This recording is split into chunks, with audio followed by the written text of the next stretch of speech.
1st of August, Emancipation Day. Let's beat the drums.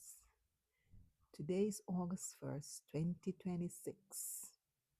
It's Emancipation Day, and I want to reflect on the emancipation of my soul. Today they celebrate broken chains. So do I, but mine could not be seen.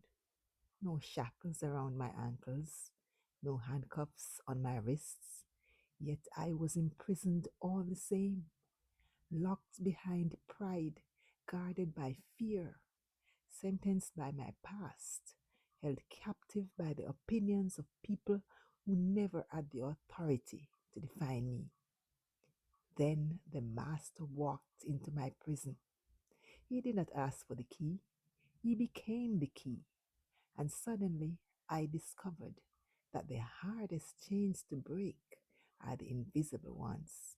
So today I break not the chains around my wrists, but the chains around my heart. Today I break the chain of fear, for God hath not given me the spirit of fear. I break the chain of bitterness, because forgiveness has set me free before it set my offender free. I break the chain of guilt, for my sins have been nailed to the cross. I break the chain of shame because Christ calls me redeemed, not rejected. I break the chain of pride, for every gift I have came from God. I break the chain of pretending. I no longer have to look strong while dying inside.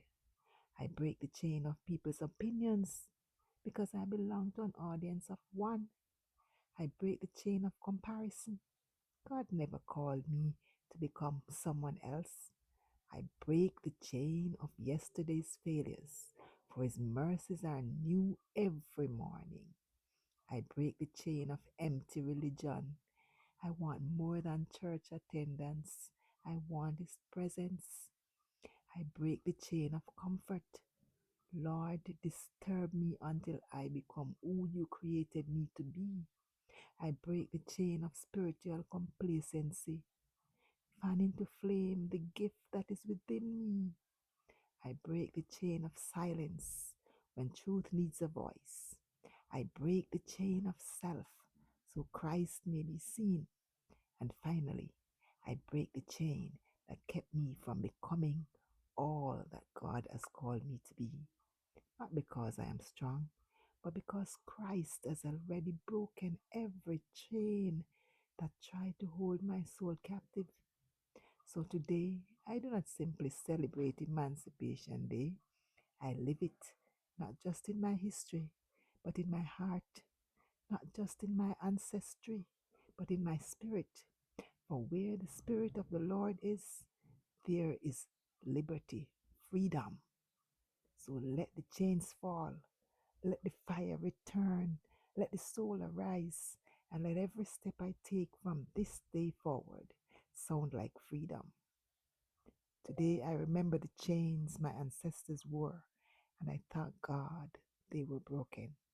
Today I remember the invisible chains my generation still wears, and by God's grace, I refuse to pass them on.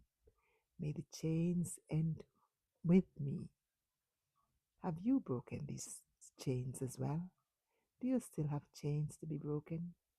What challenges are preventing you from breaking those chains? Are you helping others, your children, your grandchildren, your peers, to break their chains? Have a happy and reflective Emancipation Day, my people.